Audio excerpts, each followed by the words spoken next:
Hello students, welcome to my YouTube channel. और जैसा कि आप जानते हैं कि आज मैं आपको पढ़ाने वाला हूं अपॉर्चुनिटी फॉर द यूथ का पार्ट 2। इस चैप्टर के मैंने पार्ट 1 में आपको कुछ चीज़ समझाई थी, तो चलिए देख लेते हैं पार्ट 2 में।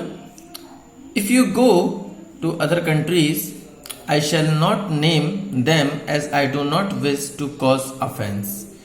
यदि आप दूसरे देशों में जाते हैं, मैं उनका नाम नहीं लूंगा क्योंकि मैं एक अफेंस का, यहाँ अफेंस मतलब बुराई, एक बुराई का प्रतीक नहीं होना चाहता। You will find the people there think that their country is chosen country. तो आप देखेंगे कि वहाँ के लोग ये मानते हैं कि उनकी जो कंट्री है वो दुनिया की बेस्ट कंट्री है।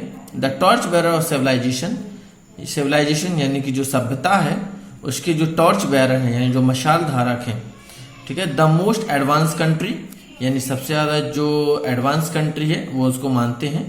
द मोस्ट रेवोल्यूशनरी कंट्री, और एक सबसे ज्यादा क्रांतिकारी country.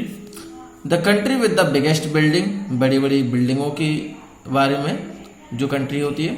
The country with something unique, और साथ में कुछ यूनिक चीजें, जो अनोखी चीजें हैं वो वहां पे मिलती हैं। सम मिशन और other, it is natural for one two like one's own country. और ये बहुत ही प्राकृतिक सी बात है कि हर कोई अपने देश को सबसे अच्छी कंट्री मानता है, one's own people. It would be unnatural not to do so, और यदि हम ऐसा ना करें तो ये बहुत ही अप्राकृतिक सी बात होगी। It is good to be little proud of one's own country, और हमें अपनी कंट्री पर यानी देश पर एक लिटिल प्राउड यानी थोड़ा सा गर्व होना ही चाहिए। But it is wrong to start imagining that we are the highest and the best in the world. लेकिन अपनी ही कंट्री सबसे बेस्ट है, अगर जो लोग ऐसा सोचते हैं तो ये कहीं ना कहीं गलत है। The fact is that every country and every people have admirable points about them.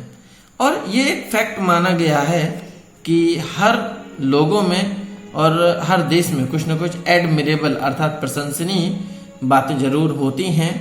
They have great achievement to their credit, और ये जो उन्होंने उपलब्धियां यानी अचीवमेंट हासिल की है वो अपने क्रेडिट पे की हैं।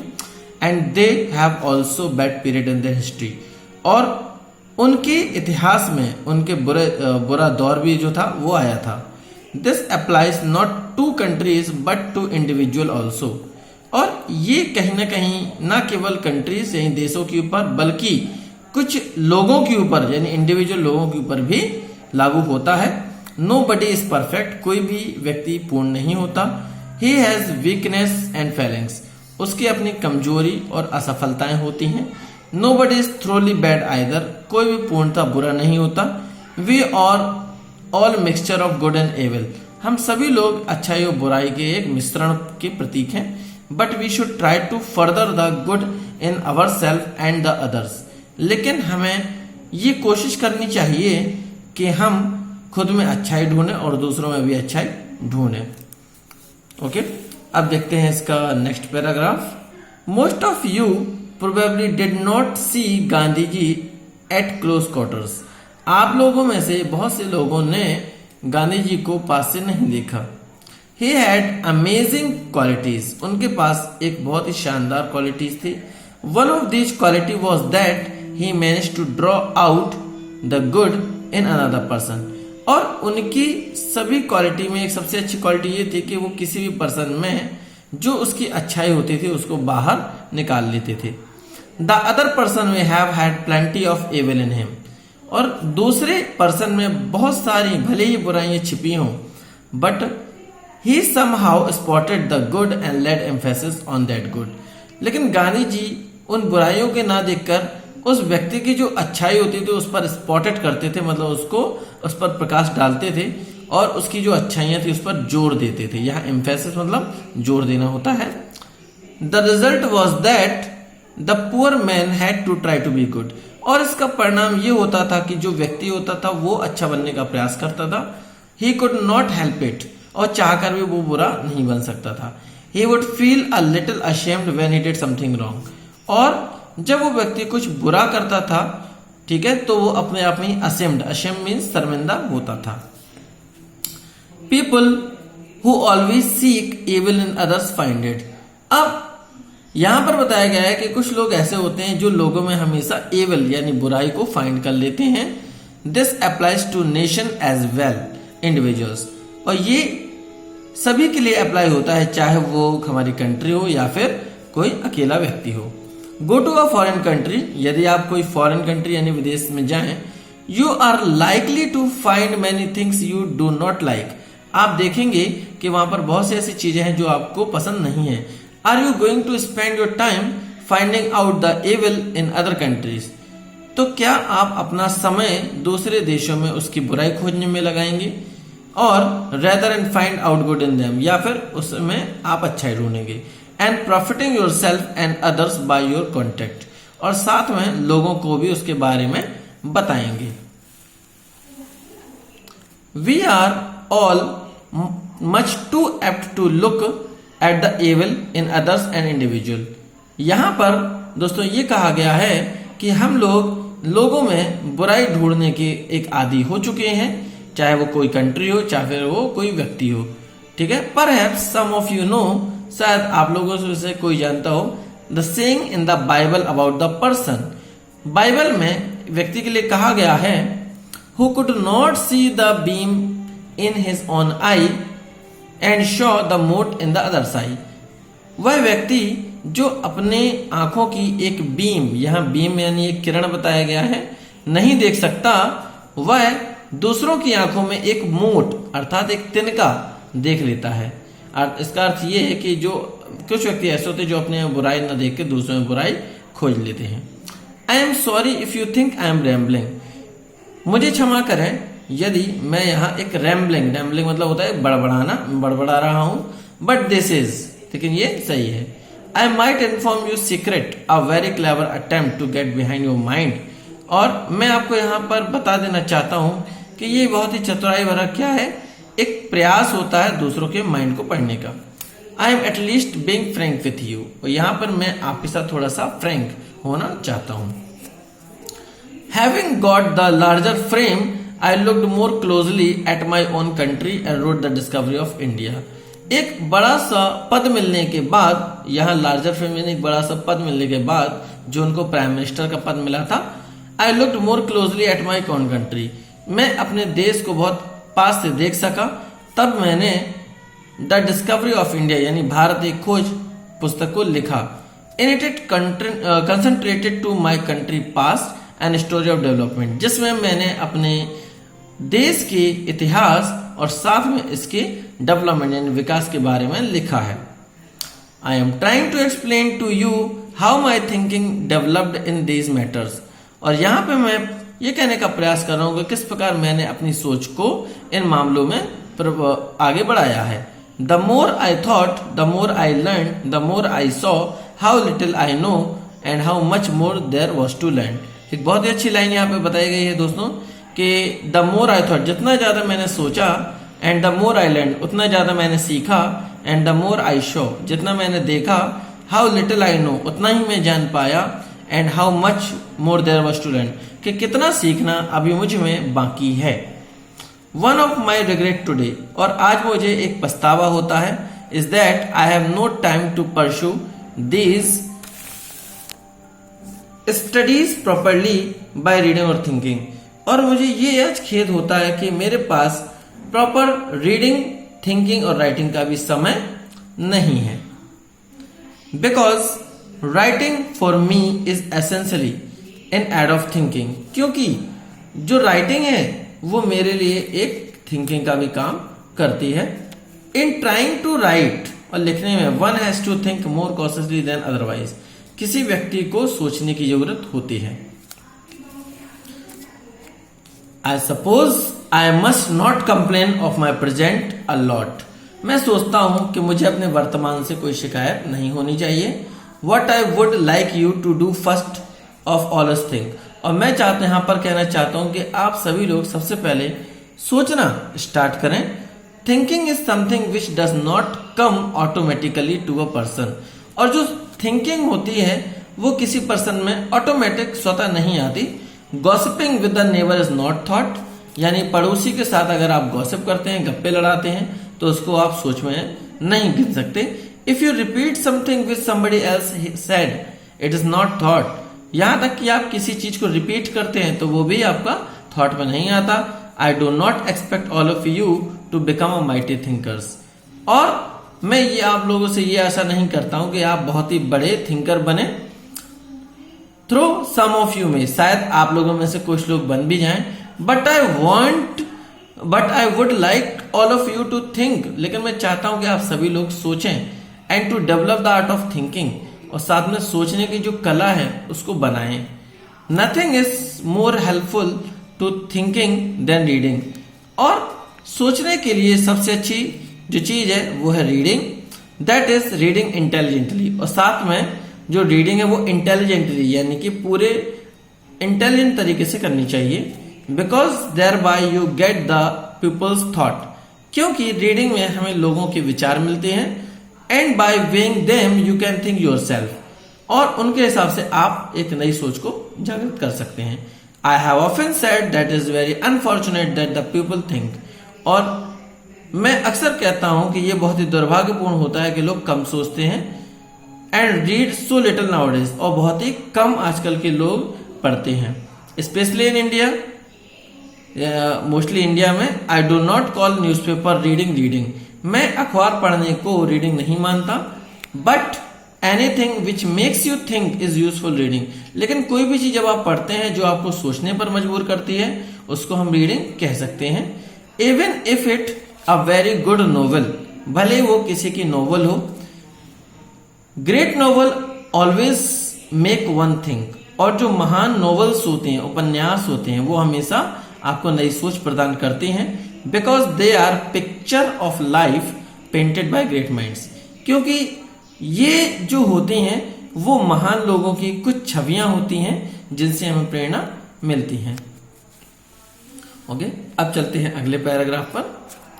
If you think about the 5 year plans, यदि हम अपने 5 वर्षीय योजनाओं के बारे में सोचें, you will find what a vital part the engineer place them, तो हम देखते हैं कि उस 5 वर्षीय योजनाओं में हमारे जो इंजीनियर है उनका कितना बड़ा योगदान है।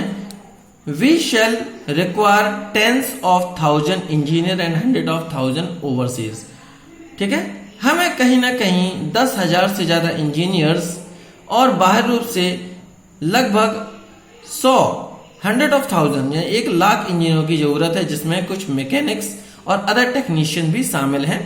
The whole world is becoming more and more world of trained people, क्योंकि हम जानते हैं कि जो पूरी दुनिया है, होल वर्ल्ड है, वो कहीं ना कहीं पूरे तरीके से लोग उसमें क्या हो रहा है, ट्रेंड हो रहा है, यानी कि दुनिया में लोग ट्रेंड हो रहे हैं और उन्हीं के लोगों को जरूरत है। They need to be trained in 2 ways, और उन्हें 2 तरीके से यहाँ पे ट्रेंड होना चाहिए। दे must B trained in mind, उन्हें पूरा दिमागी रूप से ट्रेंड रहना चाहिए, प्रशिक्षित होना चाहिए, एंड हैव सम विजन, साथ में उनका कुछ विजन अर्थात कुछ लक्ष्य होना चाहिए, and understanding of the world picture, साथ में पूरे दुनिया की समझ होनी चाहिए। Then they must be train in particular jobs which they can do well, और साथ में उनका जो पर्टिकुलर जॉब्स है उनमें भी उन्हें निपुण होना चाहिए, ट्रेंड होना चाहिए, जिसमें वो कोई काम को कर सके, whether it be science or engineering, medicine or education, such are skill which build India, चाहे वो कोई वैज्ञानिक या इंजीनियरिंग क्षेत्र में हो, चाहे वो मेडिसिन और शिक्षा के क्षेत्र में हो, ठीक है, इस प्रकार के स्किल से हमारा जो भारत होगा वो बनेगा। Okay, frankly the job of politician will not build India, तो जो एक राजनेता का जो जॉब होता है वो भारत को नहीं बनाएगा। Although I speak as a politician, यद्यपि यहाँ पे मैं एक पॉलिटिशियन की तरह बात कर रहा हूं। A politician is a useful person in his own way, और एक जो पॉलिटिशियन पर्सन होता है वो अपने तरीके से एक बहुत ही इंपॉर्टेंट पर्सन होता है। दो इट इज कंसीवेबल दैट, और ये एक तरीके से माना भी गया है, इस पर हम विश्वास कर सकते हैं, that is a perfect society the politician will fade away, कि ये परफेक्ट सोसाइटी में जो पॉलिटिशियन होते हैं, राजनेता होते हैं, वो कहीं ना कभी फेड अवे मतलब कि वो गायब हो जाएंगे, मिट जाएंगे। But it is not conceivable that the expert will fade away.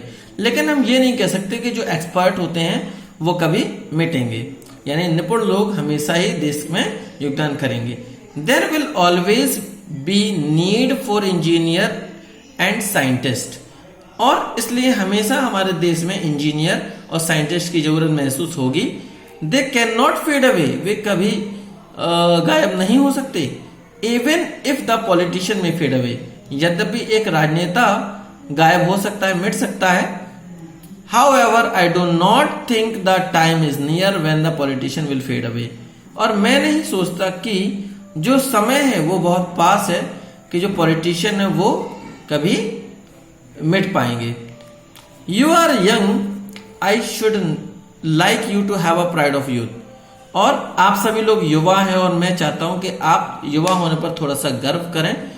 The ambition of youth, और साथ में आपकी जो एम्बिशंस हैं, कुछ आकांक्षाएं हैं, उसको लेकर भी आप कुछ गर्व करें। Youth to do something worthwhile big, कुछ बड़ा करें। All of you may not be genius, आप लोगों में से सभी लोग क्या है, जीनियस नहीं है। But some of you might yet to do worthwhile things in some department of human activity. लेकिन आप लोगों में से सभी लोग अपने डिपार्टमेंट में कुछ न कुछ बड़ी एक्टिविटी को कर सकते हैं। I do not like people who have no pride, मुझे ऐसे लोग पसंद नहीं है जिनमें कोई प्राइड या गर्व नहीं है, एंड एम्बिशन नहीं है, and they are just sloppy people, और ऐसे लोग जो होते हैं वो स्लोपी पीपल अर्थात आलसी लोग होते हैं। I am not using the word pride and ambition in a small personal sense, यहां पे मैं प्राइड और एम्बिशन का जो यूज है वो मैं व्यक्तिगत पर्सनल सेंस के लिए नहीं कर रहा हूं।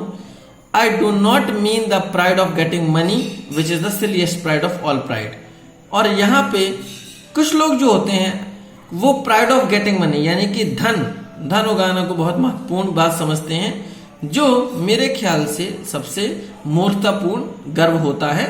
यानी कि आप पैसे के पीछे भागते हैं तो ये सबसे मूर्खतापूर्ण बात होती है। Pride should consist in doing your job in the best possible manner, और आप जो भी काम करते हैं, ठीक है, उसको आप बहुत अच्छे से करना चाहिए। ठीक है, इफ यू आर साइंटिस्ट, यदि आप साइंटिस्ट हैं, थिंक ऑफ बिकमिंग आइंस्टीन, आप आइंस्टीन बनने का सोचें। Not merely reader of university, न केवल किसी यूनिवर्सिटी के एक रीडर के रूप में। If you are a medical man, यदि आप कोई मेडिकल मैन है, चिकित्सक है, थिंक ऑफ सम डिस्कवरी, कुछ खोज के बारे में सोचें। Which will bring healing to human race, जो हमारे ह्यूमन रेस में यानी मानवता में एक सुधार का काम करें। इफ यू आर इंजीनियर, यदि आप इंजीनियर हैं, एम ऑफ समथिंग न्यू, कुछ नया करने का सोचें। The mayor act of aiming something makes you big, और किसी चीज का लक्ष्य बना के काम करना ही आपको बड़ा बनाएगा। If my colleagues and I and others who function on the public stage today appear big leaders to you, यदि मेरे साथी और मेरे अदर लोग, ठीक है, who function on the public stage, जो भी पब्लिक स्टेज पर खड़े होते हैं, यानी यहाँ पर बात हो रही है राजनेता की, जो आपके सामने हम लोग बिग लीडर्स हैं, look back on how we become so, तो हम लोग जरा मतलब ये देखें कि हम लोग किस तरीके से इस पद पर पहुंचे हैं। We may have had some virtue, हम सब में किसी न किसी प्रकार का एक अच्छा सद्गुण था, एंड सम एबिलिटी, कुछ योग्यताएं थी, but essentially we become what we were because, और हम उसके कारण ही अपने जो लक्ष्य को है वो पूरा कर पाए हैं। We had some ambition and pride, हमारे अंदर कुछ एम्बिशन आकांक्षाएं थी, कुछ गर्व था। Because we hitch our wagon to star, और हमने एक ऊंची आकांक्षाओं के साथ हम लोग आगे बढ़े। But we try to do big thing and so trying in our stature increases little, और क्योंकि हम सभी ने उस चीज को करने का प्रयास किया और हम लोग एक सम्मान उस चीज में पा पाए। It is not what you say that matters, और ये किसी भी प्रकार का एक मैटर नहीं है, बट वट यू डू, जो आप कर सकते हैं। Think therefore of the vast opportunity, आप एक बड़ी अपॉर्चुनिटी के बारे में सोचें that the world offer to those who are keen mind. तो दुनिया में जितने भी अवसर लोगों को, जो लोग दिमाग से सोचते हैं, उनको मिलते हैं। स्ट्रॉन्ग ऑफ कैरेक्टर, जो अपने चरित्र से स्ट्रांग होते हैं। एंड फ्लीट ऑफ फुट, जो अपने पांव पे खड़े होना चाहते हैं। थिंक ऑफ द अपॉर्चुनिटीज, ऐसे अवसर के बारे में सोचें दैट इंडिया ऑफर्स, जो हमारा भारत आपको दे रहा है। I know better than you difficult problem of is India is the suffering and the misery. और आई नो, मैं जानता हूं कि यू ऑफ द डिफिकल्ट, कि आप लोगों में से कोई ना किसी, हर किसी को कोई समस्या है। दैट सफरिंग, जो कोई ना कोई गरीबी से या दुख से पीड़ित है। And numberless people, we are trying to meet those problems, और हम उन समस्याओं से कभी ना कभी मिलेंगे। एंड सॉल्व देम, उनको सुधारने का प्रयास करेंगे। नॉट बाय मैजिक, ना केवल जादू से, but by the strong will and hard work. एक स्ट्रॉन्ग विल यानी दृढ़ संकल्प से और हार्ड वर्क से। There is no magic in the world except the occasional magic no human personality. और इस संसार में कोई जादू नहीं है कि व्यक्ति की सबसे अच्छा बात होता है एक व्यक्तित्व और एक human mind. It takes time and perseverance, इसमें कुछ समय लग सकता है, ठीक है, perseverance to do big things. और यहाँ पे कुछ उसमें हमें मदद की जरूरत पड़ सकती है। It will not do to faint hearted, जिससे हमें निराश नहीं होना चाहिए। One meets with the failure occasionally, क्योंकि हो सकता है इसमें हमें एक बार इसमें सफलता ना मिले, इसमें हम असफल हों, बट वन हैज ये टू गो ऑन, लेकिन हमें लगातार आगे बढ़ना है। Success does not come suddenly, सफलता अचानक नहीं मिलती। विद इन सेटबैक, यानी कि बिना असफलताओं के। So you have these great opportunity in India, इसलिए हमारे पास भारत में एक बहुत अच्छी उपलब्धियां हैं। Perhaps yourself for, prepare yourself for them, हमें उनके लिए प्रिपेयर होना है। Grow strong in mind and body, हमें अपने मस्तिष्क से और शरीर से स्ट्रांग होना है। Have inner urge to do big thing, और अंदर से एक उत्साह आना चाहिए कुछ बड़ा करने की। And I have no doubt that you will do big things, और मुझे इसमें कोई संदेह नहीं होगा कि आप कुछ बड़ा कर पाएंगे। ये एब्रिस्ट यानी संक्षिप्त। तो ये था फ्रेंड्स इस चैप्टर का हिंदी ट्रांसलेशन। आई होप ये आपको पसंद आया होगा। ओके, तो इस आज के वीडियो में इतना ही। Thank you.